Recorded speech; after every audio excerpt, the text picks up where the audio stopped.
So do we have Scratch? So they've started.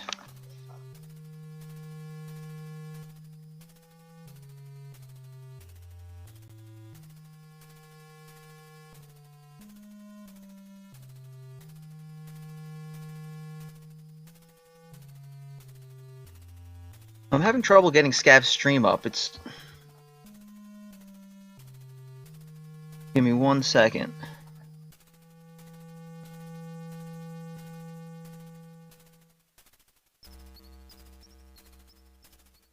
I'm having a little trouble myself. Scav's stream's not coming up, but once it is, I'll start talking.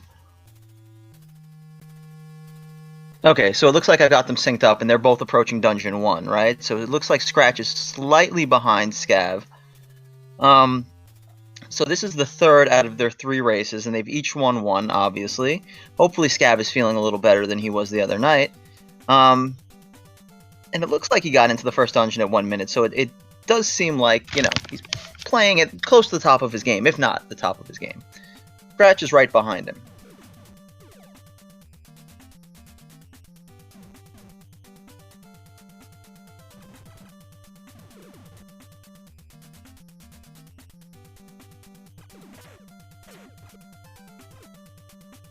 Alright, approaching the first boss.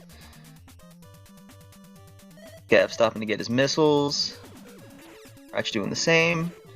So Scratch enters about 1 second behind Scav. Okay, set up on the right, hope for a good pattern.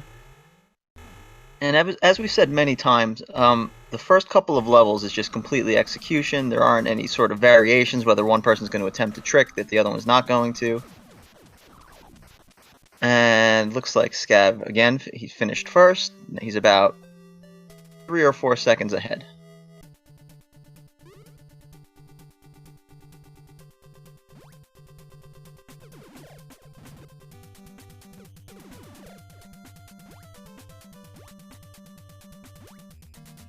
Both are approaching the Gatekeeper now.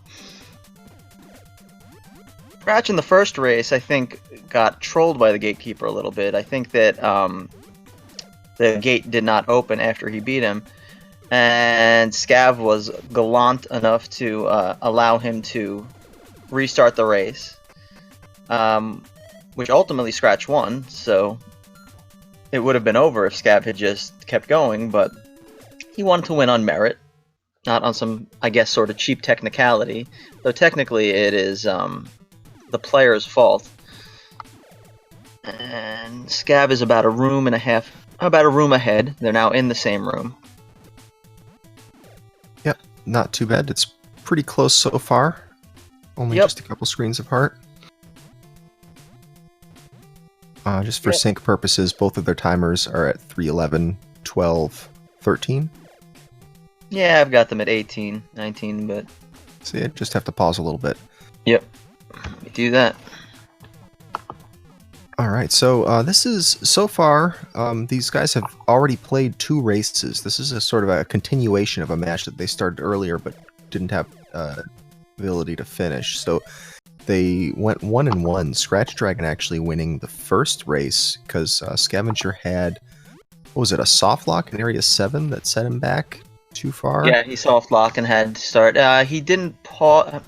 Can't recall. He said what it was. We all thought that he paused too soon going through the last wall, but I think it was that there was a damage issue. Yeah, I think that's what it was. I think he had the gun never turret... run it with the 3 wrap. Is that what it was? And so he didn't know exactly the placement of the blocks and got hit by the turret, maybe? And then You did get hit by the turret. I'm not sure if it's because of unfamiliarity or it's just like a bad RNG out of the turret. But yeah, anyway, he got shot by the turret, and that caused him to fall down one of the ledges without doing like the crawling drop-off. Normally you crawl and drop off a ledge, and you take, and you don't take the fall damage that you would take if you just walked off of it. But because he got shot, he didn't have a chance to crawl, and he like fell and took fall damage. Right. And he just didn't have enough damage to finish it. So he ended up dying, and when you die during a certain part of the Area 7 skip, you soft lock. So Scavenger lost the first race primarily due to that mistake there, or whatever you want to call it. No, yeah, I mean, I was saying how chivalrous he was because earlier the Gatekeeper, the gate didn't open after Scratch beat the Gatekeeper, and Scav allowed, a reset for both of them. to, you know, give him a chance to get back in it because maybe it's a little unfair. And if Scav had not done that, he would have won the first race, right? Because he would have been far enough ahead that he wouldn't have had to attempt. It sets you, well, he wouldn't have had to attempt it. That's true. I mean, it's the setback to not having that wall face despawn isn't as bad as a soft lock in Area 7. No, but of course not. It's still, but you're right that he probably would have been so far ahead that he wouldn't have needed to try it. But I kind of think he might have tried it anyway, just because he's generally really good at those skips. No, I get you. But 40 seconds, give him Scav 40 seconds, you might as well give him 15 minutes, you know? Yeah, that's true. Well, we got Scav finishes that boss. Commanding lead so far. ScratchDragon finishing the boss as well. Not bad. Did the side attack on that boss instead of attacking from below, which you usually see in Area 6, but we're seeing it here.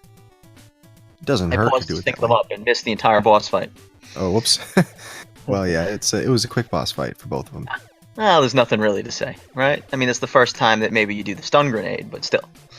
Yeah, I guess we've seen the stun grenade plenty, so I think it's more just it's just like a boss that you don't really think much about. You just kind of move past it and focus on the platforming, because really that boss falls right in the middle of two pretty significant platforming sections, so that's really where the time difference is going to come from, not from that boss itself. We haven't even seen people zombieing that boss for the most part. It's just been a really there's been really clean boss fights in Area 2. Yeah, they probably have the Nintendo Power that tells them about the pause grenade, so that they were able to, you know, execute it to perfection. Right. Yeah. The only strat we knew when we were younger. Yeah, I'm not sure if I even knew that strat when I was younger, but How did you beat any of the bosses without that? You must have been much better than I was. I didn't beat the crab boss very often. But well, you and everyone else. Well, sure, yeah. But for the normal bosses, you don't really need the grenade. Without it, or it's not that difficult without it. Maybe Area 6, but I was pretty much 6 stumped is tough. Area 5. Yeah, I mean, it's really tricky to stay on the side of him, you know, and just bang away at him and hope that, you know, he's not going to run into you or one of the arms isn't going to get you. So how far do we have Scav ahead? How many rooms? Let's see. Looks like 1, 2, quite a few. Give me a second. My dog, I think, wants to go outside. I'll be right back. No problem.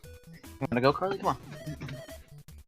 Alright, so we've got, let me just get some timers here. So Scav's going in there at about a 41.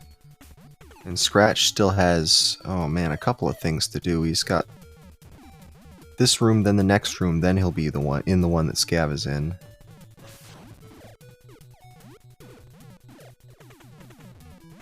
I think she found a squirrel. Okay. So Scratch is in the room that Scav was in before I left. So what is that, about a 30-second lead? I'm just looking, it was 41 to 12. 40, or like 11. So we'll say 29. 30 seconds. Yep. Scav going through the longest room in the game. For how far you have to travel, I mean. Yeah, one of the longest ones. Yeah.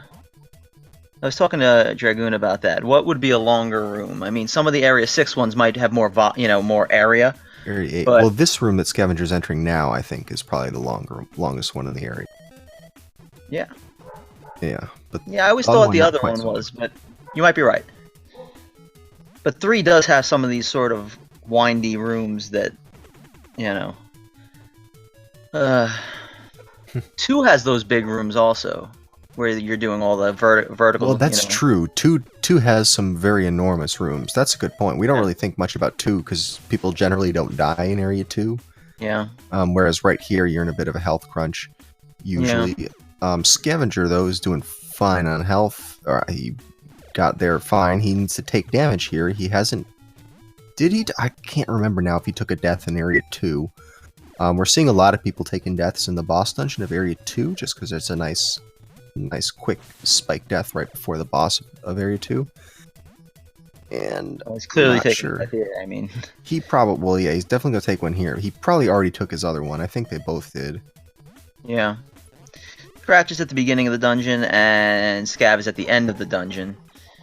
And, you know, that's not bad for Scratch to be this close. You know, a lot of people have to rely on Scav to make a sort of big mistake like the soft lock in order to get ahead, which is what happens when you're facing the world record holder. Mm-hmm. Well, let's see how world record holder's photophage fight goes. This is one of the hardest, basically the hardest boss in this game. So, see if he keeps it under control. Looks perfect to me. And done. Yeah, it looks great. I think he got everything. He nailed it all. Yep. And ScratchDragon takes his death. He's on his last life. I think Scavenger's also on his last life. He did take that death somewhere. He is not in good shape going into photophage. He's got himself set up perfectly. I don't know why he took so much damage in that room. I didn't see what went wrong there. It had to have been accidental, though. Oh, sure. You should only need to take 2 to 4 damage in that room at most. He's going to be game over in here. But one got away. I don't know. That amount of health, I don't trust his odds here. And yet, he didn't lose 1 health. Look at that. There you go. Cool. Gotta give him props for that. Yeah, let's sync up on the timers. So how far ahead? I'm at 11:06. Yeah, you're still 3 seconds ahead. 3 seconds ahead, okay. Yep. Okay, so now we're in the death warp section here. These guys are going to death warp at the end of Area 3, which takes them back to the beginning of it. Then they go through the door to Area 2, where you see ScratchDragon right now, die 3 more times, which takes them to the beginning of that. Then through the door into Area 1, where you see Scavenger was taking his deaths a moment ago. And once again you die to get all the way back to the beginning of this area, the very beginning of the game right here. And we're going to do a hover farm. We need 3 hovers in order to get up the wall here. That's how you get to Area 4. You need to hover up from the very beginning of the game. You have to rely on random drops for it. There's no easy fixed hover drops that you can get in this route at this part of the game. Jumps in the pit a little prematurely because he really needed that hover, but he managed to get out okay, and then he gets the 3rd hover and takes a death. Just as ScratchDragon is beginning his hover farm. What time do you have, just to be sure? Okay, let's see. It's like 13, 14, 15? I'm still ahead of you. Okay, so I'm a little behind now. Alright, whatever. No, I'm ahead of you. How did I gain time on you? I've been pausing. Using live streamer? I'm on their pages. On their streams, yeah. You on their Twitch pages? Go back to. I'm on their pages. I should just probably go to the... You're using the web browser player for it? I don't know what that is, but I don't know anything. Do you have a web browser open right now that you're watching these guys in? Yep. Or are you using... Yes, okay. When you're using the browser-based player, pausing doesn't pause the stream. It just refreshes it at exactly the same point. Oh, That's well, that why explains we it. have people use live streamer for this. Alright, well let me talk about what's going on right here. So these guys are now in the swimming section right here. They did a screen wrap in Area 4 in order to avoid having to fight that boss and collect the key that you need to get through this door. So you see ScratchDragon doing it right now. And he just does that one door wrap, which lets him cut through the key door. And now he needs to do, we'll watch Scratch right here, he needs to do 3 more screen wraps. You start to go into the door and then change direction, and then that shifts your character over a little bit. He's going to do this 3 times, and it's, oh, he went through the door there. But it's going to let him bypass a couple of breakable blocks that he would normally need the tank to shoot.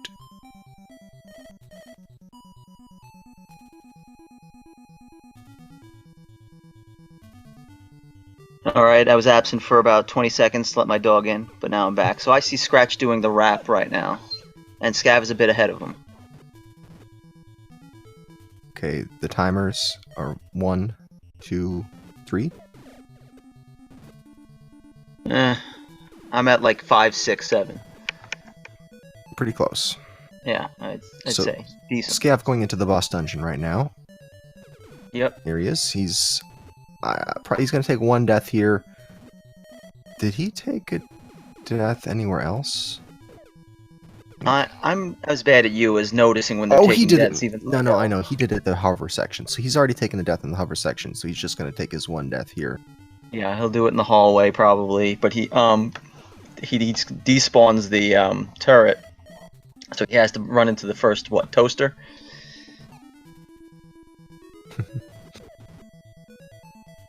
From that toaster. Well, he does his job all right. All right, Scratch cleaned up a couple enemies here. tough to know exactly which enemies to kill off. You don't want to waste too much time killing off enemies around this boss fight.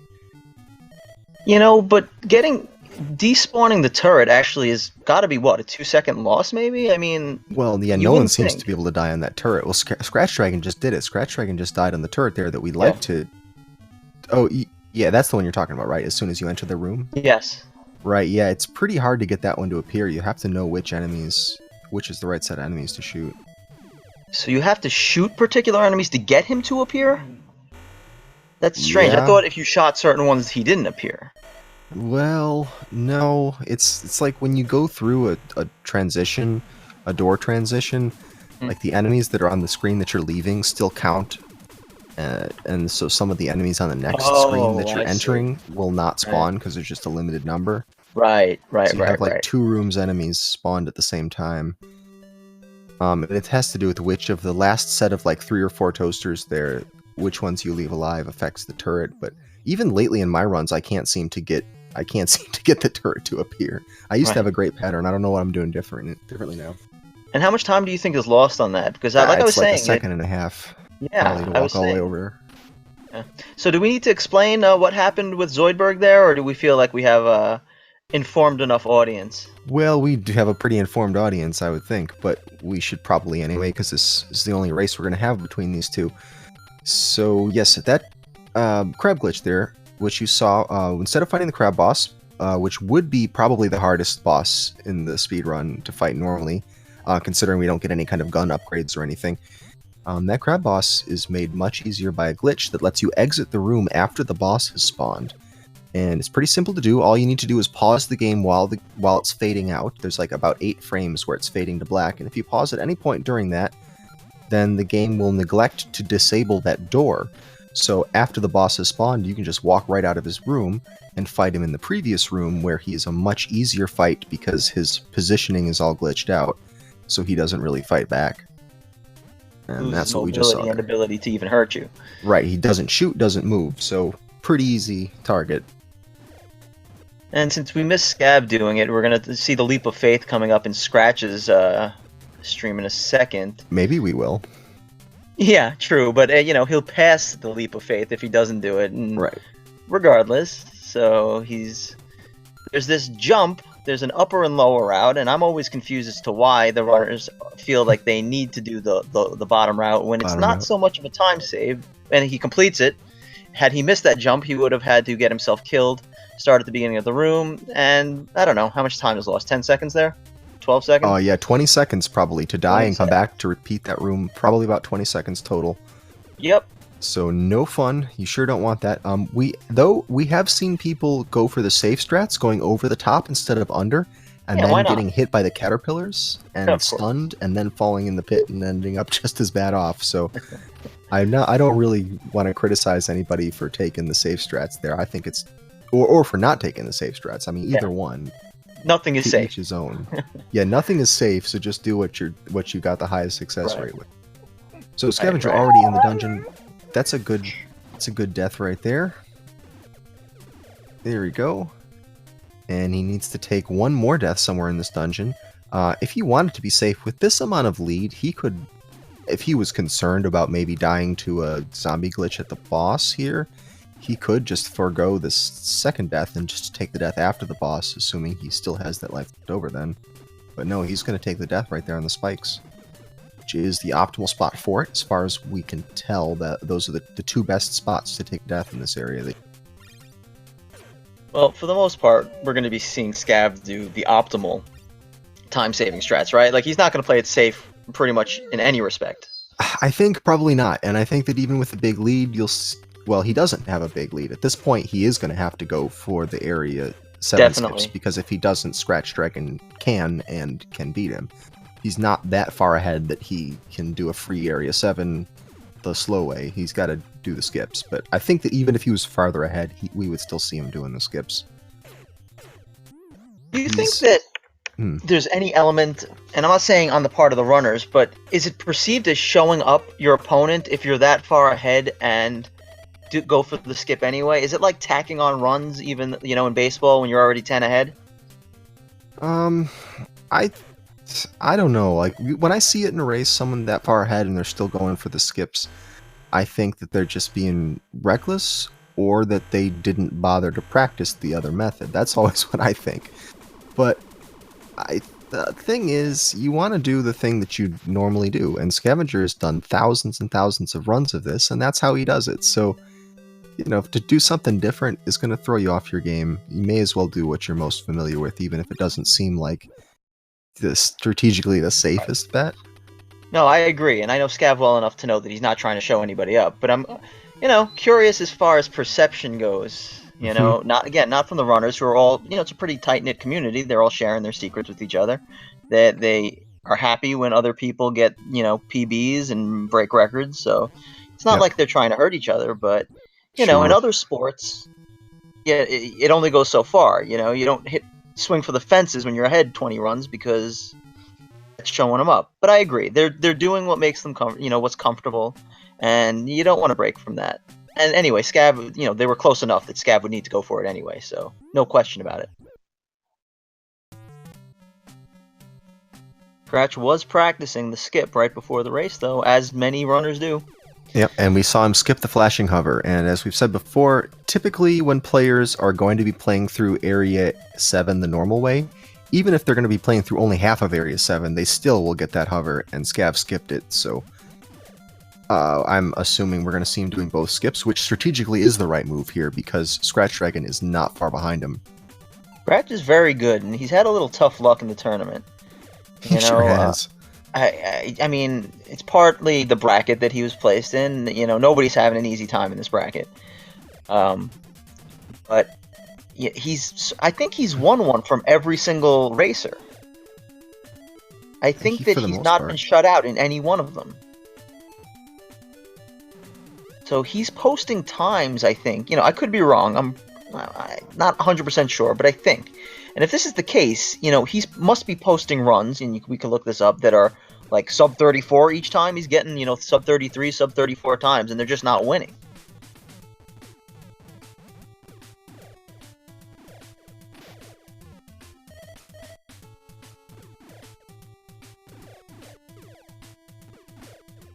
Where are we going to? Area 7 now? Area 7. Yep. Good old Area 7. So, the most fun area of the speedrun, in my opinion. Definitely the most variation as far as your ability to gain or lose time on your opponent. Right. I shouldn't say it's the most fun just for its own sake, but as it sits in the context of this speedrun, this is the most fun area, because this is always where we're like, what are they going to do? Is it going to work? Is someone going to soft lock? Is someone going to end up getting way ahead? Is there going to be a game over because you died in the lava skips? Like, so much stuff happens in this area that this is, you really can't tell how the race is going to go until after this area, which is cool because it happens at the end. So, well, if you're going to miss part of the race, you want to definitely tune in for the Area 7 portion. Of course, for the spectators, this is definitely the most exciting portion. So great RNG. Did he try a new trick? I think he slipped. He died in the middle thing, so he died on the middle platform, which means he didn't try for the fall nullification. No, it looked like what happened there is he wanted to jump to that center platform and ended up falling off. Like he missed his jump cue. He walked too far and he fell, and he landed on another enemy. So I thought he was actually trying a new version of the fall. Yep. I don't know if that was intentional though. I thought at first he had some new hidden strat that we've never seen before, but I think that may have just been walking a little too far. But he's going right back for it, and ScratchDragon. Is he soft locking the wall? Yeah. Okay. Must have. Yeah, I can explain what happened there. So you have to do this. Scavenger made almost the same mistake that ScratchDragon did. Walked through the door and didn't pause. Well, he walked through the door when he was trying to do the door wrap. On the 6th one, right? So he got stuck. On the 6th one, yeah. And it's you don't even have to pause to get stuck. On the 6th one, the first 5 are fine. After the first 5, you can go through the door by accident and then go back through the door, and you'll be right where you were. You don't need to do anything special.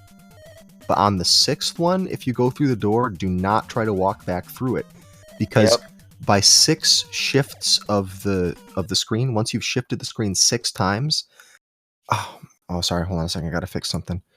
Once you've shifted the screen 6 times, it will the door no longer takes you over to the next screen. It just warps you within the same room, Thinks you're in which the actually opposite puts you wall. inside the wall. Yeah. All right, Oh, it so he didn't fixed get the now. damage nullification, so Scav's got to try it a third time, or he's got to play it safe. It looks like he's just going to go through the level regularly.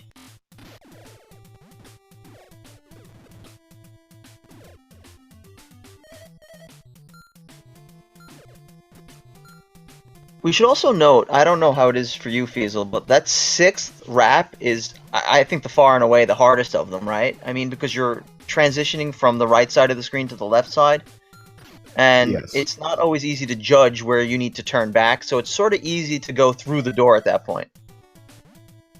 Yeah, it's tough because you go right across to the edge of the screen and then you wrap around one tile before you're supposed to do the trick. So Yeah, it's really hard to use the usual visual cues for it. right. You don't really have enough time, and I don't know, I personally get antsy on it and like do it early all the time, and then when I try to overcompensate, I'll walk through the door. Mm-hmm. But these guys are experts at it. I rarely see them having to repeat the process that often, and I'm sure that just comes with repetition. So now Scratch is going to have to go for, I mean, he's entering 7 now, and he's going to have to go for both skips, where Scav is just sort of, you know, lazily running, you know, making his way through the level. But he'll do the second skip, no doubt, right? Yeah, he is. I venture to say he has to. Oh, yeah. Because Well, if Scratch does it, if Scratch gets this, he could win. I don't know. Yeah. It's borderline because it's going to take Scratch a while to get this trick, even if he does it perfectly. Scav will still be ahead by a little. But it certainly won't be the, like, minute and a half that he is ahead. Well, so far so good. He's. Yep. But this is the hard one. This is definitely the one that people have had more trouble with. It's Yep. sort of a matter of opinion which one's the more difficult one. I meant the rap itself. Yeah, I know, I agree. I think the second one's harder, personally, for me. But I was talking about the 6th rap that he got. Oh, I get you. I see what you're saying. Yeah. The 6th one is the difficult one. But he, you know, handled it. Now he's ready for the second part of the skip, so he's not so far behind anymore. Yep, starting the second part of the skip. Well, Scav managed to get all of his lava boosts, so that's important. Whoa, wait. Let's see if I didn't see the third one. Oh yeah, he's fine. So Yep, he's got it. So no problem.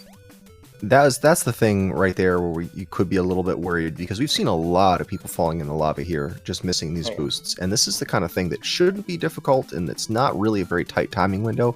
It's just the pressure of the race, I think, gets to people, and they know how much is at stake, and they know they're on their last life, and they know that a game over here is basically the end of the race for them. So Yep. it's the pressure, really. Scratch starts a little far from the edge on that second lava skip. That would worry me.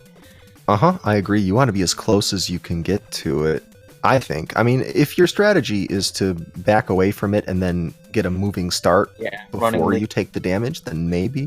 But there's no acceleration in these overhead sections, so there's no need to really wind up ahead of time and get maximum speed at the time you hit the bullet. It's not really necessary.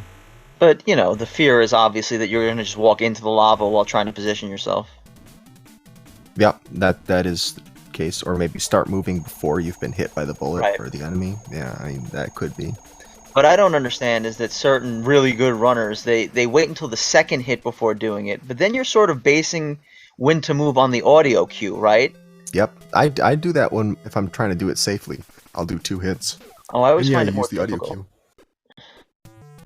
Huh. I don't know. I don't find it be that much different doing it that way. It's, you know, maybe a slightly easier, but So here's honestly. something to take a bet on, right? Do you think that if you got wall 2 before you got wall 1, that wall 2 would work? I don't know. Good question. Think that So far, we don't know of any way to go out of order on any of the items. But I Right. wonder if it would do that, or maybe it would give you all the items leading up to it or something. Like, we don't even know how the game behaves. It's possible to hack it in. Well, I'm we sure skip you the could. key, right? And it gives you, doesn't give you the key just for getting dive, right? That's true. That's a good point. I don't know. Maybe that behaves differently because it's not Yeah. really an upgrade, but it is sort of an upgrade. I mean, in the same sense that your hyper beam or whatever is an upgrade. I don't mean, know. again, I've said this multiple times while commentating with you that they're all just really keys with the exception of like hover and wall, right? Yeah, for the I most mean, part, it's all just like a thing that you get that lets you pass the one thing that you need to get to the next area. It's exactly. basically it. Unlike Metroid, where you can use them in sort of as a weapon or as a key, you know? Yeah. Oh, Good spikes. Scratch getting a rough Oh. spawn of the sign flyers. Oh yeah, that is bad. Yep. Yeah, that was nasty. I was but, looking at Scavenger doing that spike pit, but I missed ScratchDragon's misfortune. I glanced over just in time, but Scav expertly running the Hellway doesn't even. Yeah, he's barely Yeah. even slowing down. He's just nailing this thing. He had only 1 bar of health, but it did not matter. Scratch now coming into area 8. Ooh, so He is. I wonder, does Scav take the death here? Or no, he's gonna He's just go. going for it. I mean, he's got a high chance of dying in this room. I gotta Better say, not this get hit is by a bomb. right. Yeah, there's a lot of stuff that'll do 2 bars of damage to you here. So he seems to be past the most dangerous part. Once you get to the spot where you change directions, you should be able to do the rest of it without taking damage most of the time. So there's a couple close calls with some skulls that you need to worry about, but for the most part, he should be. ScratchDragon entering the Hellway. We saw him practicing this just before the match started, so we know that this is something that he wants to become more comfortable with. Wall, just forcing you into the spikes. Yeah, that wall pushing to the spikes, but he had plenty of health, and all things considered, that was a pretty decent Hellway, so I'm sure he's happy with the outcome. I mean, at this point, we would have to see Scavenger messing up the boss fights for Scratch to make the comeback, and I'm just not sure that Scav is the kind of guy who ever messes this boss fight up. So, with full health, absolutely perfect first form there was nothing at all holding him back, no damage, and he's going right into the flashing pants. Probably pissed off that he didn't get the first skip immediately, so he's making up for it now. Yeah, I don't think I've ever seen him like work on getting that skip and then say, forget it and go the other way. So this is pretty new for him there. You know, there's a broken controller somewhere. Gav finishing it up. Looks like we have our victory for Scavenger. And about 45 seconds behind, right? 50 seconds behind is Scratch. Yeah, he really kept up. Scratch kept pace very well. He soft locked, so I mean, that's the problem. You know, a weird race, I think. Like soft lock from Scratch, unusual, missing the skip from Scav, and yet they still finished pretty much between 33 and 34. Yeah, so it's interesting because ScratchDragon absolutely could have won that. The soft lock that he had, it was a really preventable soft lock. That was one of those things where that's not even like... No, that's not the kind of thing that should take you by surprise. Yeah, that's brain fart, exactly. Yeah. What happened to him was totally preventable, and he could have won the match there. But you know what? I mean, any one of us after our runs is going to say, "Oh yeah, if I just hadn't done thing A, thing B, etc., it would have been great." But well, if he had done it in 25 minutes, he also would have won. So. Well, yeah, exactly right. If he just beat the game in 25 minutes. But I'm not so sure that Scav wouldn't have just stuck it out and gotten the first skip if he knew that, if it wasn't a soft lock. I mean, did he only have 1 life left? Is that why he went to the right? I think that he knew where his opponent was at that point and said, you know what, I'm not going to lose this freaking match over trying to do the skip given that my opponent had to start his game over again. Actually. Alright, so we got less than a minute separating them. I mean, good times. Do we actually have Scav in here? Yeah, I'm in here. You guys talking crap about me. Oh, you got the wrong microphone selected. Do I? I think it's using your webcam or something like that. 1 second. Who is that, Scav? Yeah, he's working on it, Mike. Yeah, we don't have a nice thing to say about Scav.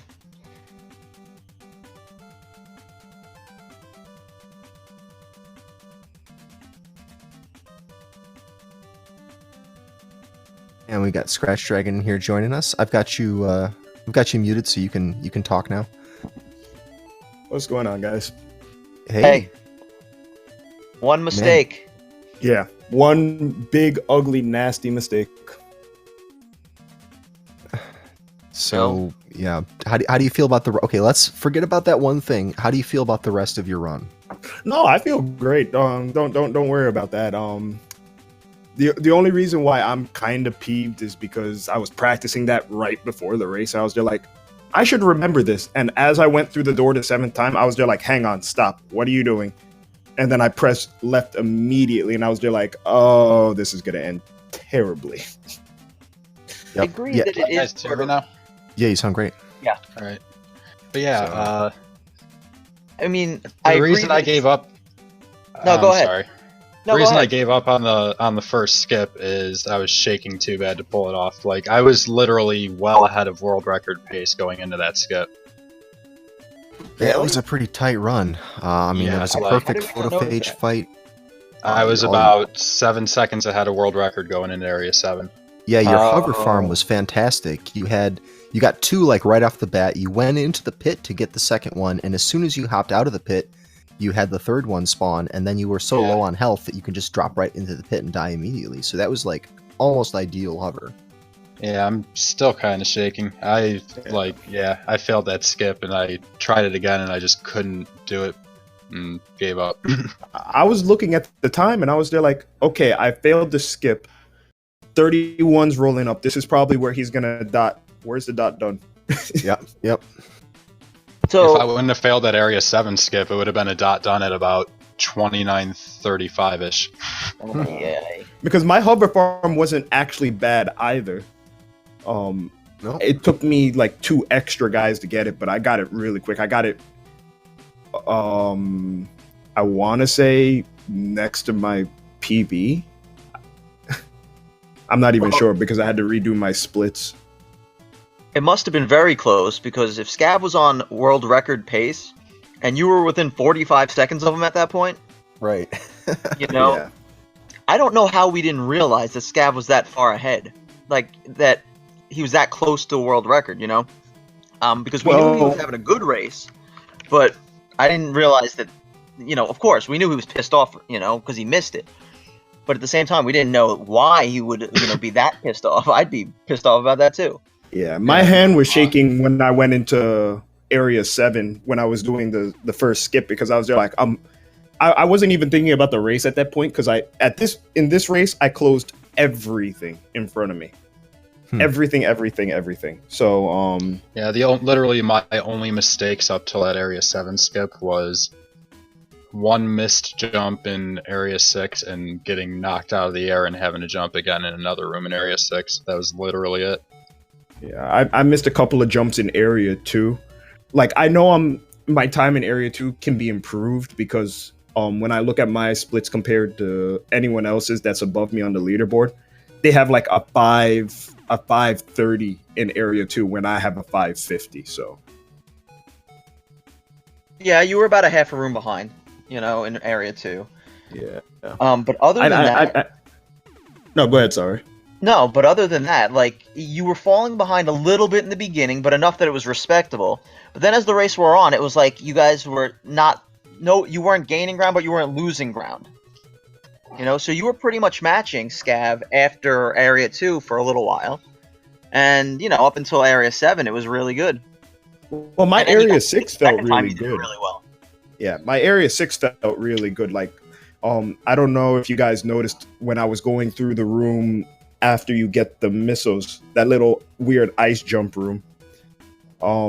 I was having a little problems, and I adapted immediately because I figured this out in practice. That's a second place you can use missiles if those little flyer guys are just being a nuisance, and it doesn't really lag the room all that much.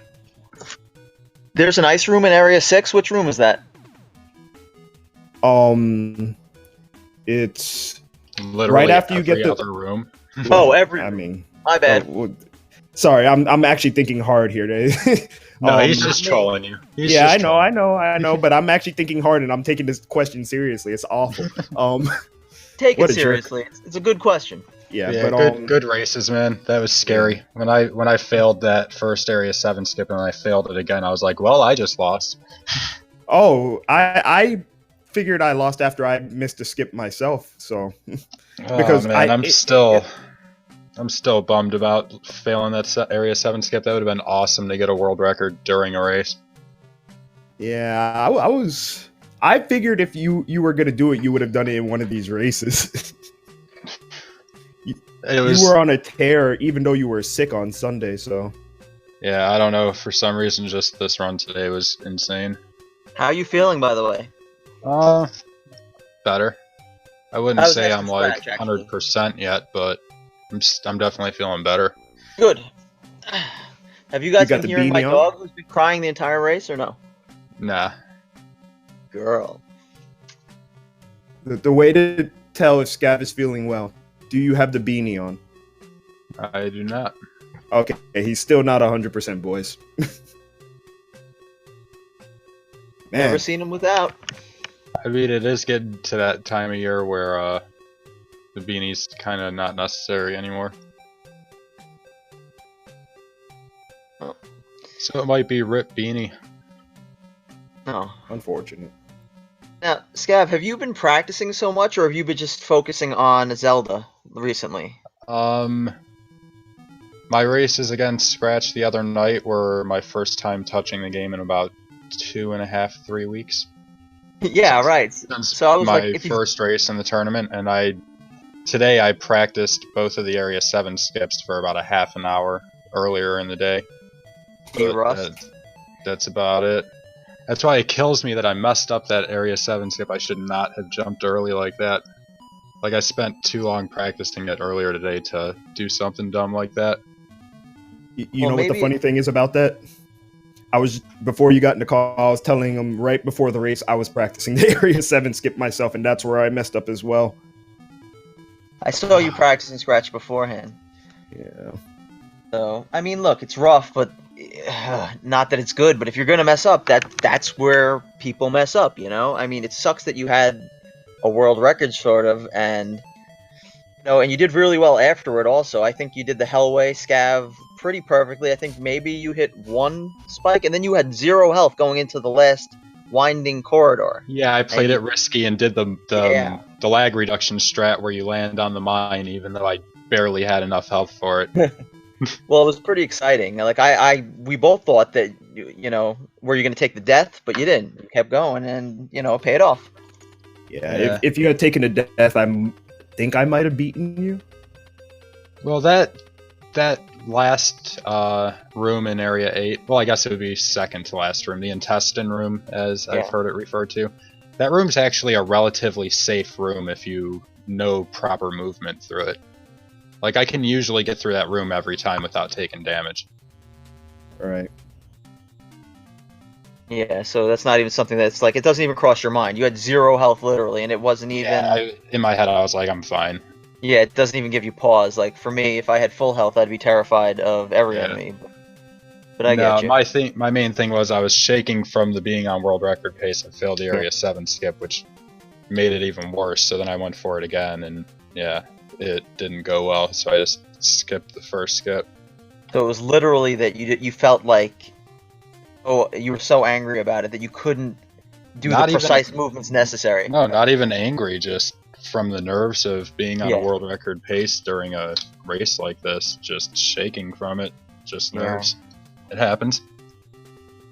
Well, I wouldn't know because I'm never on a world record pace for anything, but I do believe you that it's not. It's got to be really frustrating and sort of nervy to do that. So, but it was still a really good race. It was just strange, like you both did so well, made one mistake each, and still had very decent times.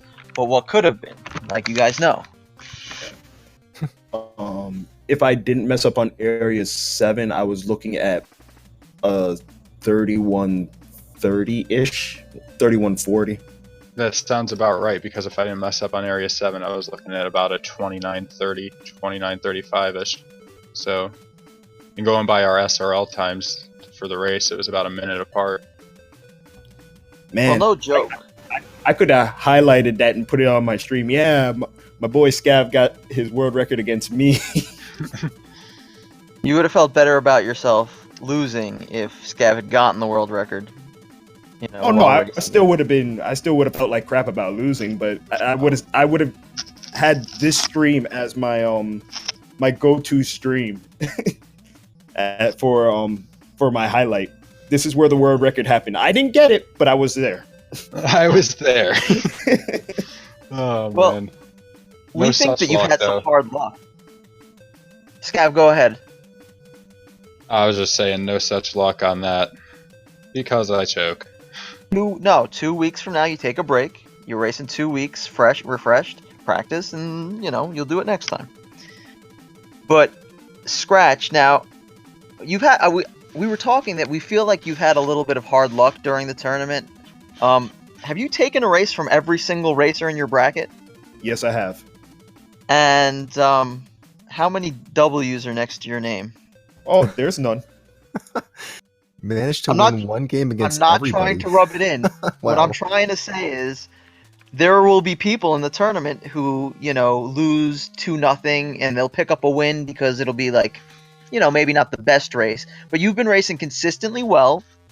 If things had been slightly different, I feel like you definitely could have won a couple, but I feel like you're in a rough bracket and, you put up a 33 something and, Scav is going for the world record during that race. This is what's been happening to you and I feel for you.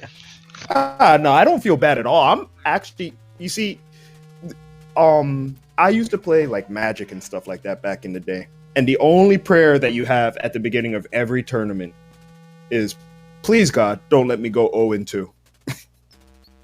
You don't want to lose. Don't want to lose at all. Exactly. You So wanna win the fact that I took one race off each person in my bracket makes me relatively happy, considering that I started speedrunning 4 months ago. Right, so pretty new to it, and yeah, I think that's going to be a better win percentage than probably most people in this tournament have. I don't know if there's anyone else who can say that they haven't lost a single, or that they've won a single race on everyone else that they've played. Yeah, I'm looking here, and even Infested Reach, who's got a perfect record here, he lost one to Concakes. You can hear, yeah, pretty much everybody has managed to get shut out at some point. There's But no not you. shame. I mean, regardless of what the record's going to show, I mean, you took one from Scav. I mean, you took one from each person that you raced, Got and they're me all too. good. You got me. You know? I thought I was going to be screwed when we had our race. Now, you're always winning the first race also, so it's just like... So against Fiesel, he won the first one against you, right? Yeah, he won the first one against me, and then I won. No, I won No, the it was first the other one. way. Yeah, you won Right. the first one in ours. Yeah. Just And like in this. I think it was Jam. I won the first one, then he won the second one, Yeah. and then Right. I don't. And Scribble I won the second one because he died right at the end of Area 8, Wait. doing the quote unquote safe strats. Ugh. Well, look, I mean, pretty exciting. Every one of your races was a good race. Oh, thank you. You I plan on continuing running this game. Oh, nice. Sure, well, Yeah, we'll so do I'm- another tournament of this eventually. It'll happen, Yeah. so keep up on My it. goal right now is at least sub 31. Goal. So It's attainable. I don't see why you can't do that. Well, I think that's all the Blaster Master we've got for you tonight. I don't think we're going to do more races this evening. Yeah, I don't recall there being any. Schedule we do have. Oh, it got scheduled finally. There we go. Uranium Anchor and Shining Dragoon had a race from the other day that had to get rescheduled. Looks like they are doing it on the 21st, which is Thursday. They're doing that Thursday at 10 p.m. So that will be the next Blaster Master race, most likely, unless there's one before that. Yep, that's the plan. And then I know over the weekend we're going to have a couple more races of Blaster Masters. A few people are trying to get their matches in. I think we'll have some Group D matches this weekend too, so that'll be cool to see. Fiesel, do you mind if I ask Gav one last question? Do it. When you died on the first skip in Area 7, Fiesel, you said that it's because he missed the platform? Right? The middle platform? Like, you missed Judge the Jump? I just wanted to make sure that is that what actually happened, or were you trying to do something in the middle of the screen? No, I jumped early. That's all Okay. it was. Because Alright. when you fell, you landed on an enemy after falling a couple of screens. Yeah, I knew that I- enemy was down there, so I was going to see if I could maybe try to salvage it. Okay, that's what I was just a little bit unsure of, because it looked like it was just, walked a little too far, missed the jump, but at the same time, that looked like it could have been a neat new tech, and so I didn't know if you had some like brand new strat that you found. Oh, no, I jumped early, so I ended up ceiling bonking and going down the wrong way, and Yeah. I knew that enemy was down there, so I was just trying to see if I could maybe get lucky and salvage it. Like a last-second desperation. Yeah, and it didn't work, so then I intentionally game overed and tried it again, and like I said, by that point I was shaking too bad from being on that pace and losing it to be able to pull off the skip, so I just went on. Right. Alright, well that definitely answers that question. Thank you very much. No problem. So, Thursday's the next, you said? Yeah, Thursday evening we got the next one, 10 p.m. Eastern Time. It's going to be Uranium Anchor versus Shining Dragoon. We have Shining Dragoon, the former world record holder of this game, and Uranium Anchor, who was the former world record holder of this game. What? He's been running this for a long time. Dragoon still is a world record He holder. is still He's a got- world. Yeah, he's got Warpless. Warpless, that's right. Yeah. I've got this category in any percent. He's got Warpless, and I think Cool Kid still has PAL. PAL, I believe. So that's two pretty high-profile runners of this game coming up on Thursday, facing each other. It'll be needed. It's going to be Uranium Anchor's first match in this tournament, so we'll see what kind of shape he's in. This is going to be the first bit of gameplay we see from him. Good. I think he's gonna be fine. I mean, it didn't seem like he spent too much time practicing before AGDQ and still was right there with all of us. So, Oh yeah, he played great at HDQ for sure. yeah, it's like riding a bicycle for UA. It's one of those things you just never forget. Mm-hmm.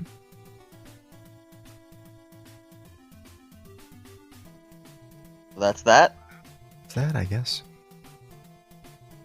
Alright, well, I want to say thank you to everyone for listening at the very least. And we'll see everybody Thursday. Yep, I'll probably be around for commentary for that match or whatever. Great. Okay, well, bye everybody. Take care. Bye, everybody.